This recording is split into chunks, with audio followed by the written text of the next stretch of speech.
Good morning students. आज हम नया चैप्टर लेकर आए हैं और उसका नाम है ग्रेविटेशन। ग्रेविटेशन स्टार्ट करेंगे। इसको आपने क्लास 9 में बहुत बढ़िया से पढ़ा है, लेकिन हम इसको और डिटेल में पढ़ेंगे और इससे अपने जो फंक्शन है, जितने भी इसके ग्रेविटेशन के जो फंक्शन है, जैसे escape velocity, value of ji, the gravity, acceleration gravity, ये सब हम क्लियर करने वाले हैं आज। तो स्टार्ट करें। अच्छा, आपसे रिक्वेस्ट है पहले अपने अटेंडेंस दे दें, उसके बाद इस वीडियो को देखना शुरू करें। पूरा वीडियो आपके इस क्लास को काफी कुछ इस चैप्टर को आज क्लियर कर देंगे अपन। तो शुरू करते हैं बच्चों। Gravitation, what is gravitation? Gravitation is an natural phenomena by physical bodies attract each other.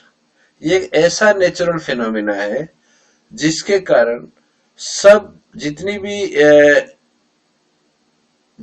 Bodies है, जिन जो नेचुरल फिजिकल बॉडीज है, वो एक दूसरे को अट्रैक्ट करती है।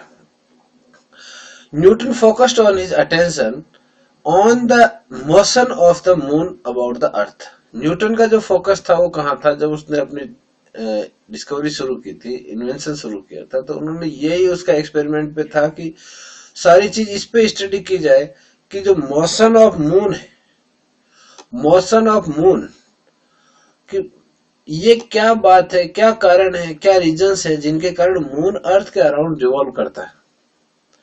He declared that the law of nature that operating between earth and the apple is same as the laws operating between earth and moon। आपने वो एप्पल वाली कहानी सुनी होगी कि न्यूटन साहब एक जगह बैठे थे, एप्पल गिरा और उनके आइडिया आया कि अर्थ ने इसको अट्रैक्ट कर लिया। मुझे तो विश्वास नहीं है, लेकिन आपको लगता है कि ऐसा हुआ होगा तो ठीक बात है, क्योंकि जब केवल एक एप्पल वाला ही कंसेप्ट था तो वो तो उससे पहले भी सदियों से गिरता आ रहा था। लेकिन न्यूटन ने यह कहा कि जो एप्पल का अर्थ पे गिरना है उसका और जो अर्थ के अराउंड मून का जो रिवॉल्व करना है, ये दोनों के पीछे कोई ना कोई जो थ्योरी है, जो लॉ है, वो एक ही है। He calculated the acceleration due to gravitation। उसने acceleration due to gravitation को कैलकुलेट किया था और वो उसने बताया था 9.8 मीटर पर सेकेंड स्क्वायर। सो न्यूटन काफी कुछ सक्सेसफुल रहा था इसमें। न्यूटन ने यह भी प्रेडिक्ट किया था कि जो फोर्स है, जो ग्रेविटेशनल फोर्स है, it is inversely proportional to the R square. यानी जो दोनों मासेस जिनके बीच में अट्रैक्शन हो रहा है, उनके बीच की डिस्टेंस के स्क्वायर के इनवर्सली प्रोपोर्शनल होगा। ठीक, उसने ये भी प्रेडिक्ट किया था, लेकिन इसके पीछे उसके पास बहुत ज्यादा रीजंस नहीं थे, वो बाद में पता चला। उसने ये भी कहा कि F इज इक्वल टू, जो ग्रेविटेशनल फोर्स है वो m यानी मास ऑफ द अर्थ, ऑब्जेक्ट का मास स्मॉल m, दोनों का प्रोडक्ट अपॉन आर स्क्वायर के डायरेक्टली प्रोपोर्शनल होता है। ठीक है, दोनों को अपन ने कंबाइन कर दिया। By the third law of motion, the force on a body due to the earth must be equal to the force on the earth due to the body। कहने का मतलब है कि थर्ड लॉ मोशन क्या कहता है कि उस बॉडी पर जितना अर्थ का फोर्स लगाएगी, उतना ही वो बॉडी भी अर्थ पे फोर्स इंपोज करेगी। दोनों एक दूसरे पर इक्वल और अपोजिट डायरेक्शन में फोर्स लगाएगी। ये न्यूटन का आप थर्ड लॉ जानते हो, action as the reaction in equal and opposite direction, therefore this force should also be proportional to the mass of the earth, thus the force between the earth and body is। कहने का मतलब है उसने यहाँ पर इस proportional के sign को हटाते हुए एक कांस्टेंट यूज किया जिसको ग्रेविटेशनल यूनिवर्सल कांस्टेंट बोलते हैं, दैट इज कैपिटल जी, है ना, और m upon are square. Product पे डिपेंड करेगा दोनों मासेस के और उनकी बीच की डिस्टेंस के स्क्वायर के इनवर्सली प्रोपोर्शनल होगा, यानी m capital M small m multiplied upon are square, है ना। और g यहां पर आ गया, ये proportionality constant. g is called universal constant of gravitation. ठीक है, and the value is found to be 6.6 10 to power -11 newton metre square per kg square. आराम से हम निकाल सकते हैं इसको, इसकी यूनिट फाइंड आउट कर सकते हैं। हाँ बिल्कुल कर सकते हैं। ये देखिए यहाँ तो है न्यूटन, फोर्स की यूनिट होगी न्यूटन, और ये आर स्क्वायर यानी मीटर स्क्वायर मल्टीप्लाई हो जाएगा इससे, और यहाँ पर केजी स्क्वायर जो आएगा वो चला जाएगा डिवाइड में। सो इसकी यूनिट आ गई newton metre square divided by kg square. ठीक है, डायमेंशन आपको निकालने आती है, डायमेंशन आप खुद निकाल लेना। Now evidence in support of law of gravitation. The rotation of the earth around the sun or that of the moon around earth is explained on the basis of the law। ठीक है, इस base के ऊपर हम moon की जो motion है around the अर्थ उसको एक्सप्लेन कर सकते हैं। The tide are formed in ocean due to the gravitational force of attraction between earth and the moon। है ना, जो टाइड आते हैं, जो ज्वार भाटे की प्रक्रिया होती है, वो भी ओशियन में इसी ग्रेविटेशनल फोर्स ऑफ अट्रैक्शन से होती है। The value of g can be used to predict the orbits and time period of an satellite. किसी भी सैटेलाइट की ऑर्बिट क्या होती है, उसकी जो जहां पर वो रिवॉल्व कर रहा है उस पाथ में, उस पाथ को प्रेडिक्ट करने में, और उसमें कितना टाइम पीरियड लगेगा एक बार अर्थ के अराउंड रिवॉल्व होने में, ये दोनों हम आसानी से प्रेडिक्ट कर सकते हैं, कैलकुलेट कर सकते हैं। Attraction force between the two bodies, यानी कहने का मतलब एक दोनों के बीच में फोर्स लगेगा, दोनों एक दूसरे को अट्रैक्ट करेंगे। ठीक है, हाँ। Important features of law of gravitation, इसमें और क्या क्या फीचर्स है जो इंपॉर्टेंट है। The gravitation force between two masses is independent of the intervening medium. The mutual gravitational forces between two bodies are equal and opposite. It means gravitational forces obey Newton's third law of motion। Gravitational force है Newton के third law को follow करता है। पहले में इसने बताया कि दोनों को मीडियम की आवश्यकता नहीं है, independent of intervening medium. Gravitational force होगा, उसको मीडियम नहीं चाहिए। ठीक है, उसको मीडियम की जरूरत नहीं है। The gravitational force is an conservative force. ये किस तरह का फोर्स है, कंजर्वेटिव फोर्स है। The law of gravitation holds only for point masses. यहां ये कहने का मतलब ये है इसका कि वो पॉइंट मासेस के लिए भी होल्ड करता है। पॉइंट मासेस का मतलब क्या हुआ बच्चों, यहाँ पर अर्थ तो पॉइंट मास नहीं है, बट ऐसा माना जाता है कि जो अर्थ का सेंटर है, जैसे मान लीजिए ये अर्थ है, तो इसका जो सेंटर है यहाँ पर, इसका पूरा मास यहाँ पर है, अर्थ का पूरा मास यहाँ पर, और फिर इसको लॉ ऑफ अट्रैक्शन को हम डिफाइन करते हैं। तो ये केवल पॉइंट मासेस के लिए ही है। अगर ज्यादा मास है तो उसको हमें कहीं ना कहीं उसका सेंटर ऑफ मास पर उसको सेंट्रलाइज मानना पड़ेगा। The gravitational force between two point masses is a central force. Its magnitude depends only on r and has no angular dependence. ये सेंट्रल फोर्स है। सेंट्रल फोर्स मतलब उसके पहले मास के सेंटर से दूसरे मास के सेंटर तक इस फोर्स की एप्लीकेबल होता है ना। इसके अंदर किसी भी तरह का, ये केवल और केवल इनके बीच की डिस्टेंस आर पे डिपेंड करता है, इसकी किसी भी एंगुलर डिपेंडेंसी यहाँ पर नहीं होती। The gravitational force between two bodies is independent of the presence of other bodies.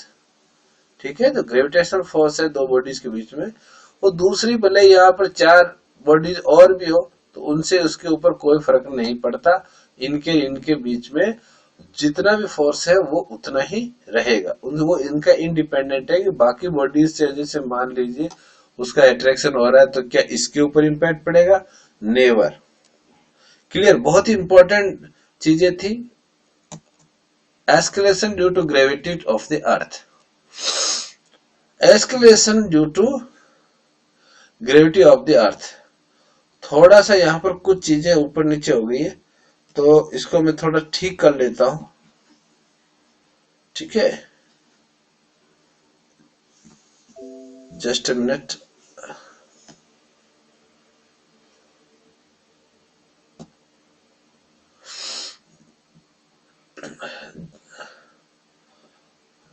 कुछ चीजें क्या है, हिल गई है। Yes,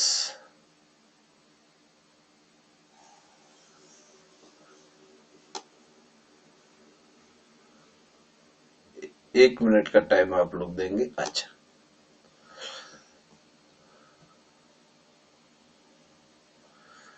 yes, we are in the fifth slide. हाँ, तो बच्चों यहां पर देखिए, जो जैसे मान लीजिए अर्थ के सेंटर से आर डिस्टेंस पर कुछ ना कुछ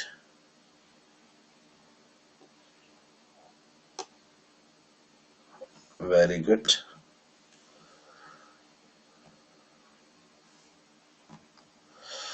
हाँ, suppose A mass m is situated outside the earth at a distance r from its centre. यानी अर्थ के सेंटर से r डिस्टेंस पर कोई मास है। The gravitational force on the mass is, gravitational force इस मास पर कितना होगा, है ना? ग्रेविटेशनल फोर्स कितना होगा, mg मास इंटू एक्सलेरेशन।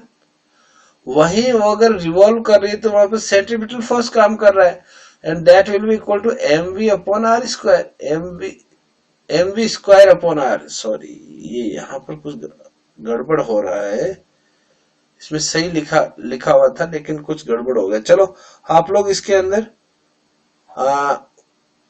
उसी प्रकार अटेंशन पे गए जो मैं बोल रहा हूं, है ना? mv स्क्वायर अपॉन r, यहां पर क्या आएगा, mv स्क्वायर अपॉन r। अच्छा, और इनको दोनों को इक्वल कर देंगे, जरूरत ही नहीं, जरूरत ही नहीं है। यहां पर हम फॉर्मूला लगाएंगे बच्चों, फोर्स जो होगा वो होगा आपको जो ऊपर मैंने बताया था, ये फोर्स हम लगाएंगे G M M upon are square, correct, G M M upon are square. इस फॉर्मूले को यूज करेंगे यहां पर, तो हमें क्या मिलेगा, दोनों इक्वल हो गए। इसको छोड़ दीजिए आप, इसको भूल जाइए, इसको मैं हटा देता हूं, है ना? ये यहां पर लैपटॉप भी कुछ न कुछ बदमाशी कर रहा है, इसको मैं हटा देता हूं। ओके, ठीक है। तो F की वैल्यू यहां पर मैं जो यूज करने वाला हूं फोर्स की, वो क्या यूज करने वाला हूं, इसकी जगह मैं यूज करने वाला हूं G M mass of the earth, M object of the earth, जैसे मून हो या समथिंग जो whatever it is, upon are square. ठीक है, तो इन दोनों को मैं इक्वल कर दूंगा, तो इसमें से ये स्मॉल आर एम तो कैंसिल आउट हो गया, और बच गया क्या, G is equal to G M upon are square. Here we have, so by the above equation we can say that acceleration due to gravity is independent of mass। Acceleration से इससे कोई फर्क नहीं पड़ता कि उसका खुद का ऑब्जेक्ट का मास कितना है। यानी मैं अगर एक छोटा सा पत्थर लेकर वहां अगर 5 किलोमीटर ऊपर से अगर उसको छोड़ देता हूं, तो उतना ही टाइम लगेगा, उतना ही एक्सलेशन उसको मिलेगा जितना मैं वहां से एक एरोप्लेन को पटक दूं, है ना? उतना ही एक्सलेशन उसमें मिलेगा। उससे कोई फर्क नहीं पड़ता कि ऑब्जेक्ट का मास कितना है। फर्क किससे पड़ता है कि दोनों के बीच में ये डिस्टेंस कितनी है, आर स्क्वायर कितनी है। ठीक है, ओके, देखो बहुत अच्छा कंसेप्ट आया। Now variation of g with respect to altitude. अब हम देखते हैं कि इस हाइट एस से क्या इस जी पर फर्क पड़ता है। तो हम जस्ट इमेजिन करते हैं कि सेंटर, अर्थ के सेंटर से आर रेडियस पर अपना सरफेस है, और यहां से एच हाइट पर एक ऑब्जेक्ट है, एम मास है उसका। तो वहां पर हम जानते हैं कि यहां कितना एस्केलेशन होता है, acceleration due to gravity on the earth surface, that is equal to G M upon are square. अभी अभी हमने डिराइव किया था।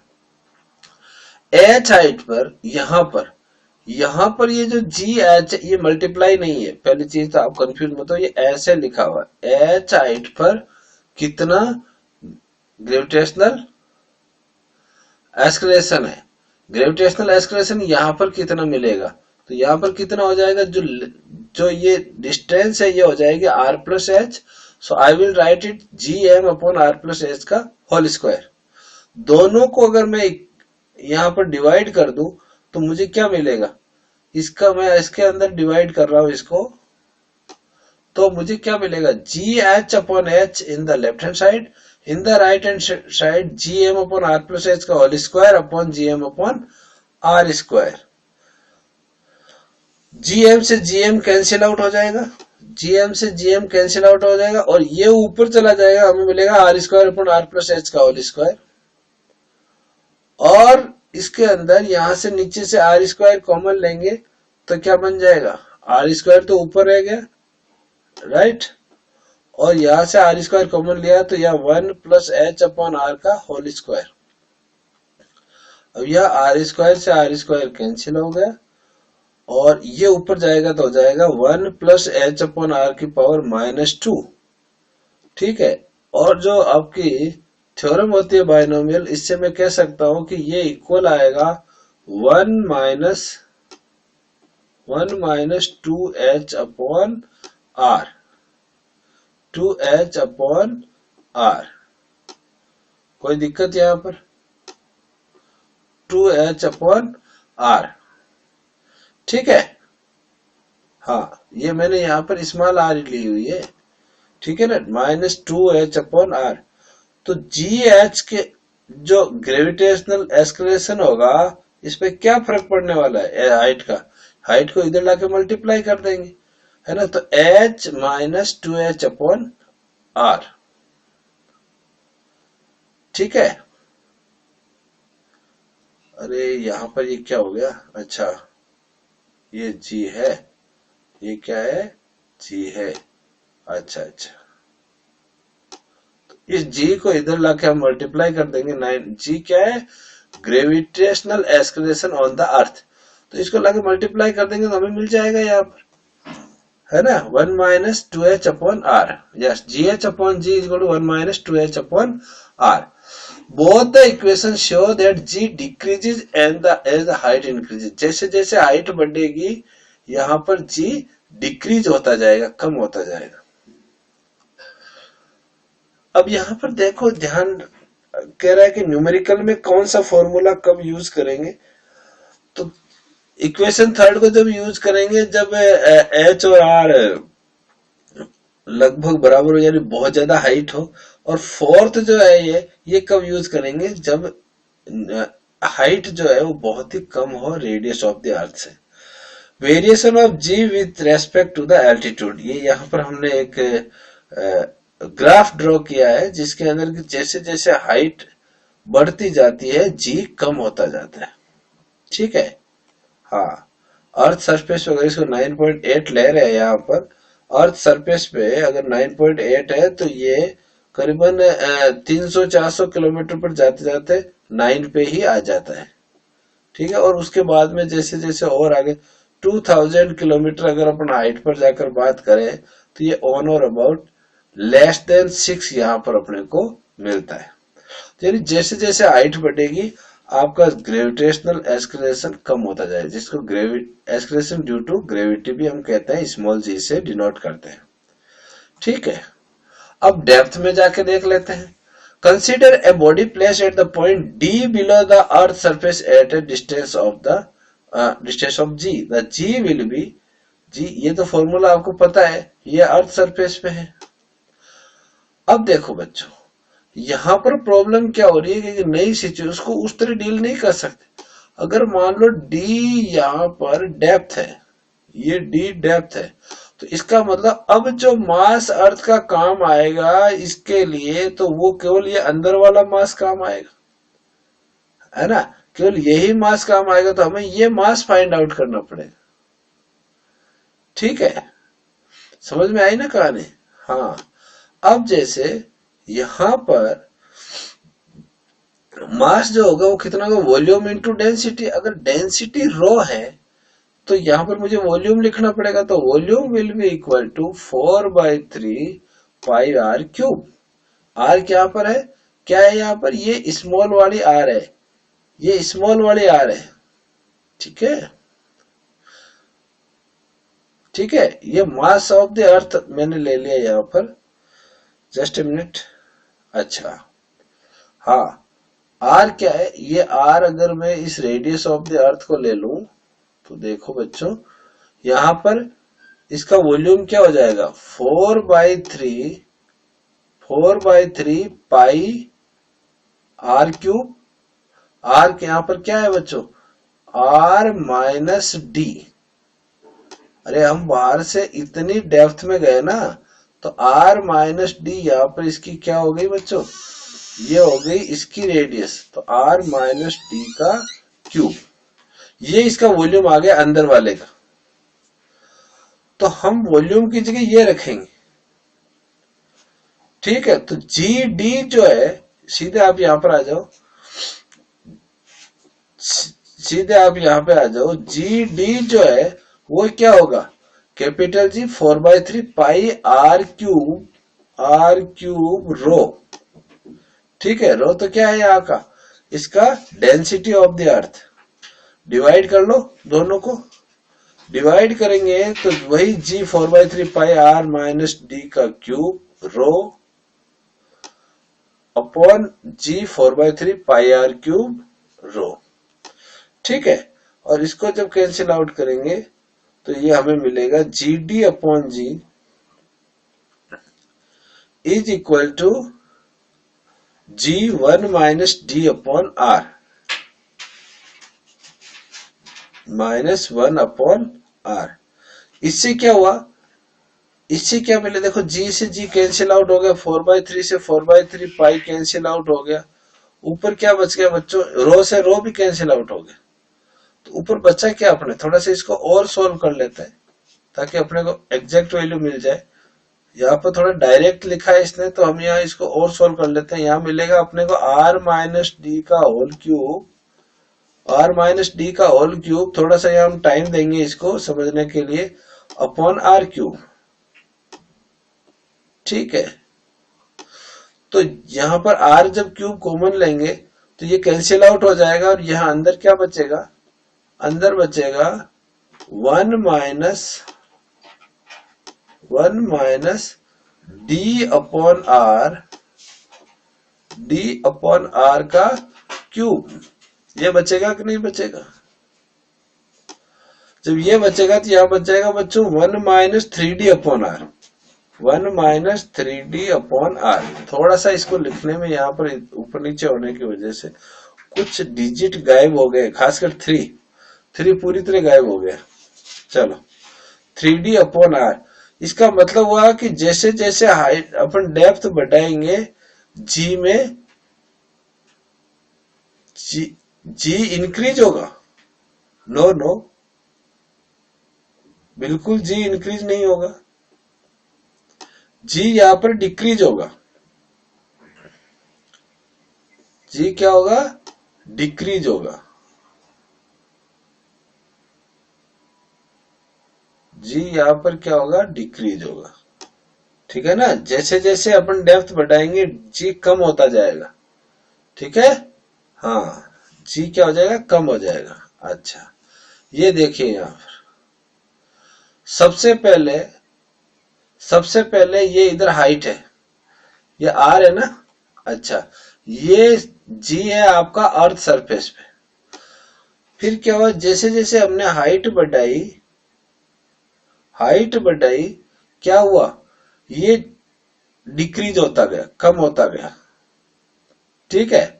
कम हो गया ना, इस हाइट पे ये बिल्कुल इतना ही बच गया। जैसे जैसे हमने हाइट बढ़ाई ये कम होता गया, इधर जैसे जैसे डेप्थ बढ़ाई इधर भी कम होता गया। तो ये हाईएस्ट जी हमें मिलेगा, वो कहा मिलेगा, अर्थ सरफेस पे। This is the variation, sorry, this is the variation of g with respect to depth and height. The variation of g with respect to height will never be zero. It will increase after certain height. ठीक है। The variation of g with respect to depth will be zero when the body is placed at the center of the earth. इतना कम हो जाएगा। जैसे हम centre पे तो वहां पर आर जीरो हो जाएगा, आर मतलब d is equal to r हो जाएगा, d is equal to r होते ही उसकी वैल्यू क्या हो जाएगी, जीरो हो जाएगी यहाँ। तो set the centre of the earth the escalation is zero. अच्छा, variation in escalation due to the shape of the earth. क्या शेप ऑफ द अर्थ भी यहाँ पर कुछ असर पड़ता है? Yes, earth is not perfectly sphere, it is flattened at the poles and bulge out of at equator. Equator पर थोड़ी सी बाहर निकली हुई है और वहां पर थोड़ी सी फ्लैट है। तो जी यहाँ पर जो हम G M upon R square दे रहे हैं, तो आर यहाँ पर पोल्स के पास में थोड़ी कम होगी, यहां पर आर कम होगी। जब यहां आर कम होगी, रेडियस कम होगी, तो जी थोड़ा सा ज्यादा होगा। कहने का मतलब है कि जो पोल्स पे जी होगा वो ज्यादा होगा इक्वेटर पे जितना। इक्वेटर पे आर ज्यादा है ना, ये आर ज्यादा है, तो जब आर ज्यादा होगी तो जी वहां पर कम होगा, इनवर्सली प्रोपोर्शनल है। तो हम ये कह सकते हैं कि the variation of g between the poles and the equator is about 0.5%। 0.5% का फर्क है। जो इक्वेटर है वहां पर जी कम होगा और पोल्स पर जी ज्यादा होगा। ठीक है। अच्छा, now gravitational field. Gravitational field. Two bodies attract each other by the gravitational force even if they are not in direct contact. वो direct contact में नहीं है, इसके बावजूद वो एक दूसरे को attract कर रही है। This interaction is called action at a distance. इसको हम क्या कहेंगे? Action at a distance. It can best explained in terms of concept of field. According to the field concept, every mass modified the space around it. The modified space is called gravitational field. ये इस theory में क्या कह सकते हैं हम? Field theory में हम ये कह सकते हैं कि कोई भी मास होगा वो अपने चारों ओर स्पेस को मॉडिफाई करेगा और उसको उस मास के लिए ग्रेविटेशनल फील्ड कहा जाएगा। When any other mass is placed in the field, it feels a gravitational force of attraction due to its interaction with the gravitational field. उस फील्ड के साथ इंटरेक्शन करने के कारण जैसे ही कोई दूसरा मास उस फील्ड में आएगा वो अट्रैक्शन फोर्स फील करेगा। The space surrounding a material body with in which it's gravitational force of attraction can be experiences a force of attraction towards the centre of the अर्थ। ये कहानी अपनी हो चुकी है ना? हाँ। Now gravitational potential energy.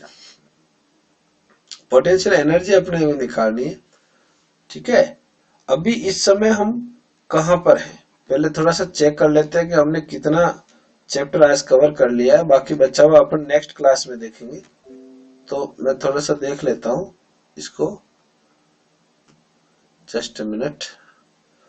हम पहुंच गए। अच्छा, चलो थोड़ा सा पढ़ लेते हैं, उसके बाद कुछ चीजें हम अगले उसके लिए छोड़ देंगे। ठीक है। ग्रेविटेशनल पोटेंशियल एनर्जी क्या कहते हैं?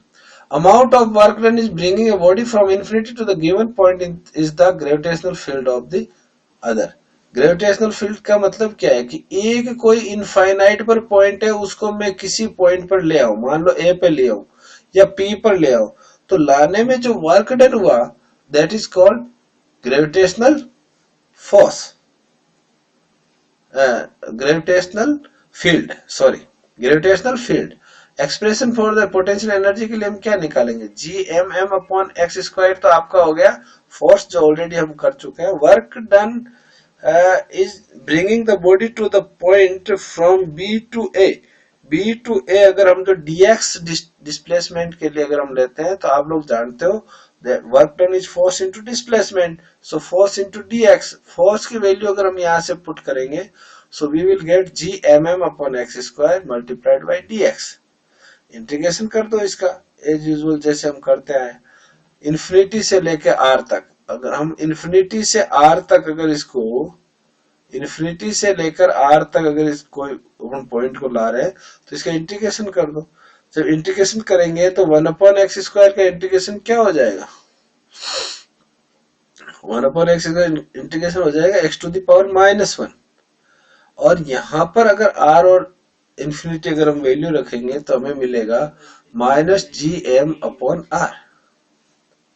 G M M upon r, ये m के साथ ये मल्टीप्लाइड में m है, g M M upon r. ठीक है, तो ये क्या हो गई, इसकी पोटेंशियल एनर्जी हो गई, ग्रेविटेशनल पोटेंशियल हो गया ये इसका, पोटेंशियल एनर्जी या potential. Amount of work done is bringing a body of unit mass from infinity to the given point, उस पर लाने में जितना काम हुआ वो पोटेंशियल हो गया, ये पोटेंशियल एनर्जी है। देखो मैं आपको और यहाँ पर थोड़ा सा, इसमें क्या कुछ चीजें भाग रही है इधर उधर, इनको पकड़ना बहुत जरूरी है, अदरवाइज अर्थ का अनर्थ हो जाएगा। अच्छा, लो जी, लो जी, ये पोटेंशियल एनर्जी आ गई। कौन सी पोटेंशियल एनर्जी आ गई, minus g M M upon minus g M M upon r, ये हो गई पोटेंशियल एनर्जी। और इसका जो पोटेंशियल होगा, पोटेंशियल एनर्जी से थोड़ी सी डिफरेंट टर्म है। पोटेंशियल एनर्जी ये तो होगी आपकी पोटेंशियल एनर्जी, पोटेंशियल एनर्जी, ठीक है। लेकिन इसका जो पोटेंशियल है वो क्या होगा, यही वर्क डन जो कि मैं यूनिट मास के लिए करूं, यानी ये मैं अगर इस स्मॉल एम को 1 कर दूं तो जो टर्म यहां पर आएगी दैट इज ग्रेविटेशनल पोटेंशियल। तो 1 करते minus g M upon r, this is the gravitational potential expression. Okay, let's have escape velocity. Escape velocity का कंसेप्ट करा देते हैं, उसके बाद आज इतना ही पढ़ेंगे, उसके बाद नेक्स्ट क्लास में देखेंगे। If we throw a ball into air, it rises to a certain height and it falls back. If we flow through it with a greater velocity, it will rise higher before falling down. कहने का मतलब है मैं एक ball को अगर air में फेंकता हूं तो कुछ दूर जाकर वो वापस आ जाती है, लेकिन मैं अगर उसको और ज्यादा वेलोसिटी से थ्रो करूं तो क्या होगा, थोड़ी और ऊपर हाइट पर जाकर वापस आ जाएगी। इसका मतलब ये है कि कोई ना कोई वेलोसिटी ऐसी है कि जिससे मैं उसको ऊपर फेंकूं तो वापस नहीं आएगी। If we throw with a sufficient velocity, it will never come back. It means it will escape from the gravitational pull of the earth. तो हम escape velocity की डेफिनेशन जब देंगे तो यही चीज इसके अंदर अपन लिखेंगे कि the minimum velocity required to do so means the minimum velocity required to escape from the gravitational pull of the earth is called escape velocity. Consider the earth to be a sphere of mass m and radius r with center o. हम मान लेते हैं कि ये spherical है अपने अर्थ, और इससे जो एस्केप वेलोसिटी होगी कि यहां से हम थ्रो करें कोई चीज तो वो वापस अर्थ पे आए ही नहीं, वो मिनिमम वेलोसिटी, उसको हम क्या बोलेंगे, एस्केप वेलोसिटी। ये अगर हम ऐसे यहां देखिए,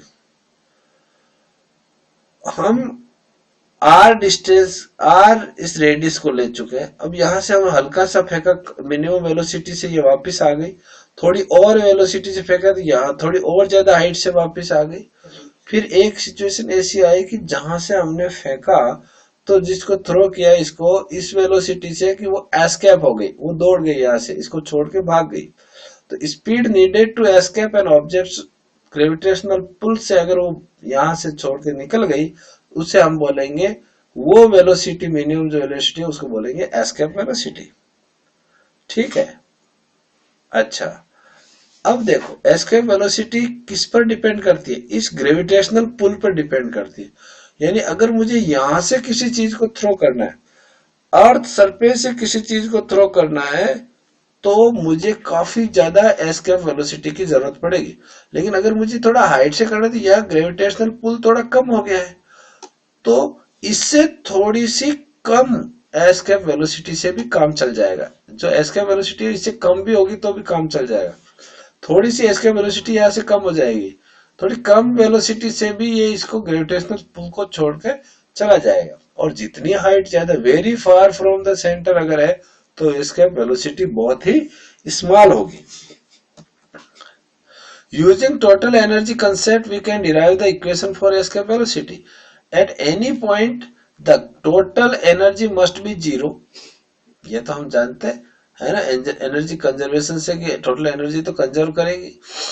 we know that the kinetic energy will be half m v square. V e का मतलब escape velocity, half m v square तो उसकी एनर्जी होगी, और पोटेंशियल एनर्जी होगी minus g M m upon r, और दोनों का सम क्या होगा, जीरो होगा, है ना, एनर्जी कंजर्वेशन से। अच्छा, टोटल सम क्या होगा इसका, जीरो होगा। तो यहां से एम कैंसिल आउट हो गया बच्चों, ये एम कैंसिल आउट हो गया, और वी स्क्वायर हमें मिल गया 2gm upon r, 2gm upon r. तो वी मिल गया अपने को square root of 2gm upon r. अगर मैं यहां पर इसको आर से मल्टीप्लाई करूं और आर से ही डिवाइड कर दूं, समझ में आया। अगर मैं यहां पर इसको मल्टीप्लाई और डिवाइड दोनों कर दूं आर से, तो यह नीचे तो आ जाएगा आर स्क्वायर। तो ये टर्म क्या बन गई, ये टर्म बन गई स्मॉल जी। हम जानते हैं कि स्मॉल जी की value g M upon are square होती है।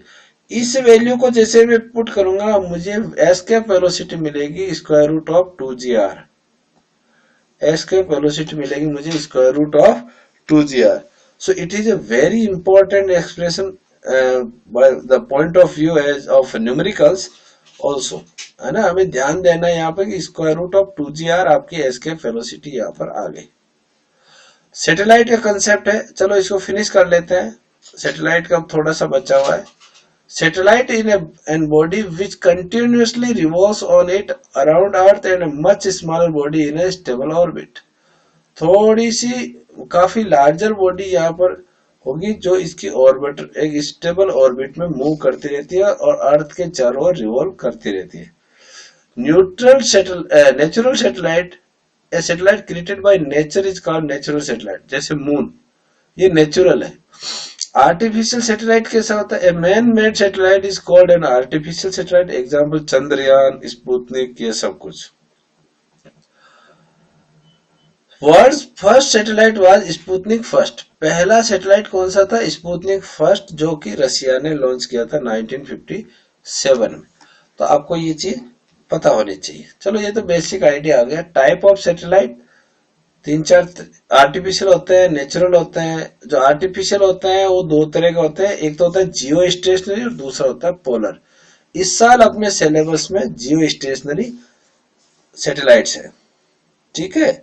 अच्छा, लॉन्च कैसे करते हैं, principle for launching a satellite, consider a high tower with top projecting outside the earth atmosphere. अपने ऐसे देख लो कोई एक बहुत लंबा सा टावर है ना, रॉकेट की हेल्प से इसको लॉन्च करता है। इसको ज्यादा लॉन्चिंग के बारे में अपने को पढ़ने की जरूरत नहीं है, लेकिन फिर भी जस्ट फॉर इंफॉर्मेशन है, तो हम इसको एक बार रीड आउट कर लेते हैं। Let's throw a body horizontally from the top of the tower with different velocities. As we increase the velocity of horizontal projection, the body will hit the ground at point further and further from the foot of the tower।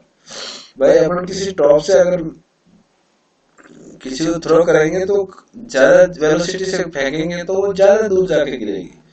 At certain velocity the body will not hit the ground but always in a state of free fall under the influence of the gravity। Then the body will flow a stable circular orbit and that body is called satellite। अब मैं आपको ये थोड़ा सा explain कर देता हूँ, शायद इसमें इन्होंने दिया हो, यस नहीं दिया। चलो मैं थोड़ा सा एक्सप्लेन कर देता हूँ। देखो बच्चों के इसका कंसेप्ट क्या है कि ये आपने अर्थ ले ली और इस अर्थ पर यहाँ पर कोई एक इस तरह का चीज अपने एक टावर ले लिया, यहाँ से मैं पत्थर फेंकूंगा तो ये आके यहाँ नीचे गिरेगा, थोड़ा और ज्यादा वेलोसिटी से फेंकूंगा तो और ज्यादा दूर जाके गिरेगा। अगर मैं ऐसी कोई वेलोसिटी से इसको थ्रो कर दूं कि ये इस अर्थ पे जाकर नहीं टकराए तो ये क्या करेगा, ये इसके यहाँ पर रिवॉल्व करने लगेगा। This is the principle behind the launching of A satellite. समझ में आ गया? चलो ठीक है। ऑर्बिटल वेलोसिटी, ऑर्बिटल वेलोसिटी क्या है कि इसके अंदर जब ये रिवॉल्व कर रहा है तो इसकी वेलोसिटी क्या होगी। Orbital velocity is the velocity required to put the satellite in the orbit around the earth. वो velocity जिससे यहाँ से थ्रो किया जाए, जिससे यहाँ से इसको थ्रो किया जाए तो ये सर्कुलर ऑर्बिट में सेट हो जाए, ये अपने ऑर्बिट में सेट हो जाए और रिवॉल्व करने लग जाए, वो वेलोसिटी ऑर्बिटल वेलोसिटी कहलाती है। उसी वेलोसिटी को हम क्या बोलते हैं? Orbital velocity. Okay, find out कर लेते हैं। सिंपल है, इसमें कोई ज्यादा वो बात नहीं कि G(m)/r+h, h हाइट से इसको हमने लॉन्च किया है तो यहाँ पर फोर्स मिलेगा अपने को G(m)/r+h²। सेंट्रीपिटल फोर्स कितना रिक्वायर्ड होगा? mv²r+h का होल स्क्वायर। कहाँ दौड़ गया? अच्छा, हाँ, अच्छा, चलो ठीक है। mv², मैं थोड़ा यहाँ पर लिख देता हूँ, कुछ चीजें मिस हो रही है तो उसको साथ साथ लिखता जाता हूँ। पेन ले लेते हैं। अच्छा, यहाँ पर आएगा mv²r+h का होल स्क्वायर। अभी नीचे भाग गया था, चलो कोई बात नहीं। mv²r कितना है? r+h का होल स्क्वायर। h हाइट से हमने इसको, h हाइट पर वो रिवॉल्व कर रहा है, ठीक है, h हाइट पर, ये इस हाइट पर वो रिवॉल्व कर रहा है तो ये h हो गई इसके बीच की हाइट, ये अर्थ और उस सैटेलाइट के बीच की height. In equilibrium, the centripetal force is just provided by the gravitational pull of the earth. ये सेंट्रीपिटल फोर्स जो mv²/r ये कर ले रहे हैं हम, mv²/r, ये कौन प्रोवाइड करवा रहा है? यही ग्रेविटेशनल पुल, ग्रेविटेशनल फोर्स ही। तो यहाँ बच्चों ये दोनों टर्म हो गई इक्वल। सो mv²/r+h का हो, r+h is equal to G(m)/r+h का होल स्क्वायर। एक टर्म तो इसके साथ कैंसिल आउट हो गई r+h की, एक यहाँ पर बच गई। इस स्मॉल m से ये स्मॉल m कैंसिल आउट हो गया तो मुझे मिल गया v² G(m)/r+h। नाउ v0 यानी orbital velocity is equal to square root of G(m)/r+h, है ना। और सिंप्लीफाइड इक्वेशन में ये r+h है, अगर मैं इसको किसी r के इक्वल लिख दूं और वो क्या हो जाएगी? ऑर्बिटल रेडियस, ऑर्बिटल की रेडियस हो जाएगी। r+h है क्या? r+h इस ऑर्बिट की रेडियस है, तो this I can say this is orbital radius. इससे आप कंफ्यूज हो जाओगे, ये आपको नहीं देखना चाहिए, ठीक है, समझ में आया? ये ऑर्बिटल रेडियस होगी ना r+h। Okay, now time period. Time कितना लगेगा? एक revolution. It is the time taken by a satellite to complete one revolution around the earth. It is given by t equal to circumference of the orbit upon orbital velocity. तो circumference 2/r+h है ना, orbital radius होगी, इसको इससे मिलेगा तो ये यहाँ पर ऊपर जाकर ये क्यूब हो जाएगा, है ना। स्क्वायर रूट के अंदर लेंगे तो क्यूब नहीं हो जाएगा क्या?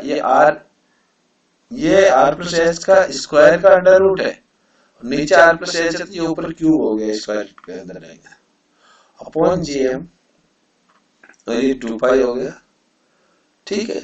If the earth is sphere of the density rho, the mass would be volume into density 4/3πr³ rho। ये हम पहले भी यूज कर चुके हैं। इस m की जगह, अच्छा स्मॉल लिख देंगे, ये कैपिटल m है ना, कैपिटल m की जगह में अगर ये वैल्यू रख दूं वॉल्यूम इनटू डेंसिटी, ये वैल्यू रख दूं तो मुझे यहाँ पर एक्सप्रेशन मिलेगा 3πr+h का होल क्यूब अपॉन g(ρ)r³। ठीक है, इसको आप इजीली सॉल्व कर सकते हो, कोई इसमें प्रॉब्लम आपको नहीं आएगी, ठीक है। अच्छा, ठीक है ना, हाँ। चले आगे। हाइट ऑफ द सैटेलाइट, तो यही से फाइंड आउट कर लेंगे। ये आपका टी का फॉर्मूला है यहाँ पर, ठीक है, ये टी का फॉर्मूला है और इसको स्क्वायर कर दो। Just a minute, again the same problem arises. यहाँ पर थोड़ी सी प्रॉब्लम आई है कि इसको मैं बढ़िया से सेट कर देता हूं। आई थिंक अब सॉर्ट आउट होगी। यहाँ पर इस जी एम की जगह मैंने क्या रखा है, जी आर स्क्वायर। जो फॉर्मूला था ना जी वाला, उसी को यूज किया है, उसी को यूज किया है। जो हम जी वाला फॉर्मूला देख रहे थे कि उसमें हमने क्या लिखा था कि जी इज इक्वल टू, क्या था formula, g is equal to G M upon G M upon are square, ये था। तो इसको इधर ले जाकर मल्टीप्लाई कर दिया और इस वैल्यू को इस जीएम की जगह पुट कर दिया। ठीक है, तो यहां मुझे मिल गया जी आर स्क्वायर। फिर दोनों तरफ स्क्वायर कर दिया। अब टी स्क्वायर इक्वल टू क्या हो जाएगा, टी स्क्वायर को इधर ले आऊं मैं तो आर प्लस एच का होल क्यूब क्या हो जाएगा, t square g r square upon 4 pi square, और आर प्लस एच इसका क्यूब रूट होगी। ठीक है, तो जो हाइट ऑफ दी सैटेलाइट को कैसे फाइंड आउट करूंगा, इसको इस साइड में ले जाके माइनस कर दूंगा, तो मुझे मिल जाएगी cube root of t square I square g upon 4 pi square minus r. This is the height of the satellite. ये बहुत सारी टर्म्स है। अब जियोस्टेशनरी सैटेलाइट क्या होता है, a satellite which revolves around the earth in its equilateral plane with the same angular speed and in the same direction as the earth rotates about its own axis is called a geostationary or synchronous satellite। देखो, geostationary satellite क्या कहते हैं, जैसे अर्थ यहाँ पर अपनी axis पर revolve कर रही है, वैसे के वैसे ही ये भी उसी एंगुलर वेलोसिटी से रिवॉल्व कर रहा है। यानी यहाँ अगर इंडिया के ऊपर मैं एक जियो स्टेशनरी सैटेलाइट को अगर एस्टेब्लिश कर दूं तो वो हमेशा इंडिया के ऊपर ही रहेगा, क्योंकि जैसे जैसे ये अर्थ अपने एक्सिस पे रिवॉल्व करेगी, ये रोटेट करेगी, ये भी उसके साथ साथ रिवॉल्व करता जाएगा इस सेम एंगुलर वेलोसिटी से। तो जियो स्टेशनरी सैटेलाइट हमेशा अपने को एक कांस्टेंट पोजीशन पे नजर आते हैं। क्यों आते हैं, क्योंकि वो एक सेम एंगुलर स्पीड से रोटेट करते हैं, जो अर्थ की रोटेशनल स्पीड है ना। जितने टाइम में अर्थ घूमकर जैसे 24 आवर्स में वापस आती है, ये भी 24 आवर्स में अपने रिवॉल्यूशन कंप्लीट कर लेता है। तो यह इसको पूरा वैसा ही दिखेगा। ठीक है, कंडीशन क्या है, it should revolve in a orbit concentric and coplanar with the equilateral plane of the earth. उसी प्लेन में रिवॉल्व करना चाहिए। It says the rotation should be same as that of the earth, यानी from west to east, उसकी direction वैसी की वैसी होनी चाहिए, वेस्ट टू ईस्ट, है ना। जैसे अर्थ रिवॉल्व करती है ना वेस्ट टू ईस्ट, है ना, तभी तो अपना सन है वो राइज किधर होता है, ईस्ट में होता है, क्योंकि we are on the earth and we are rotating ourselves from west to east. Its period of revolution around the earth should be exactly same as that of the earth about its own axis. It means 24 hours. इसका भी जो period of revolution वो 24 hour होता है। It should revolve at a height of exactly 35930 kilometre. सारी calculation से ये पाया कि इसकी जो हाइट है वो क्या होनी चाहिए, 35,930 किलोमीटर होनी चाहिए। इसी हाइट पर हम सेट करते हैं जियो स्टेशनरी सैटेलाइट को। दुनिया के जितने भी सैटेलाइट है वो यहीं इसी हाइट के ऊपर ऑर्बिट में एस्टेब्लिश किए हुए हैं। अच्छा, यूज क्या है इनका, in communicating radio, TV and telephonic signals around the world, in studying the upper region of the atmosphere, in forecasting weather, in studying meteoroids, in studying solar radiation and cosmic rays, और it is used in GPS. GPS जानते हो आप लोग, हाँ, global positioning system, जो अपनी गाड़ियों में सब जगह लगा होता है, जिससे हम लोकेशन ट्रेस कर सकते हैं। ठीक है, पोलर सैटेलाइट ये अपने सिलेबस में नहीं है, लेकिन फिर भी बता देता हूँ कंसेप्ट के लिए। एक स्लाइड थोड़ी सी है कि satellite which revolve the planar orbit is called a polar satellite. जैसे Indian earth resource satellites IERS जो है वो क्या करता है कि ये प्लानर, ये पूरी अर्थ में, जैसे अर्थ भी इधर से आती है, ये उल्टी पोल टू पोल है ना, इस जियो स्टेशनरी सैटेलाइट के परपेंडिकुलर डायरेक्शन में मोशन में रहता है। इससे क्या होता है कि वेदर वगैरह जो चेंज होता है, एनवायरमेंट मॉनिटरिंग में, स्पाइस में जासूसी करने के लिए पोलर सैटेलाइट को काम में लेता है, क्योंकि ये क्या करता है, किसी पूरे वर्ल्ड की जासूसी कर सकता है ना, पूरा वर्ल्ड इसके नीचे से होकर निकलता है, क्योंकि ये जैसे रोटेट होगा तो अर्थ रोटेट हो रही है और पोलर सैटेलाइट इस डायरेक्शन में रिवॉल्व कर रहा है, ठीक है ना। तो ये यहाँ पर काम में आता है। Study topography of other celestial bodies, इसकी स्टडी करने में भी ये काम में आता है, ठीक है। These are uses of polar satellite. Okay, thank you. काफी लंबा चैप्टर हो गया था आज, लेकिन सबसे बड़ी बात है कि पूरा चैप्टर एक ही शॉट में कंप्लीट हो गया था। आपकी बहुत सारी समस्याएं जो यहाँ पर है वो सॉर्ट आउट हो गई, है ना, बार बार। और इसको आराम से आप लोग देखें, 2-3 बार देखें इस वीडियो को, ताकि आपके सारे कंसेप्ट यहाँ से बढ़िया से क्लियर हो सके। ओके बच्चों, थैंक यू वेरी मच।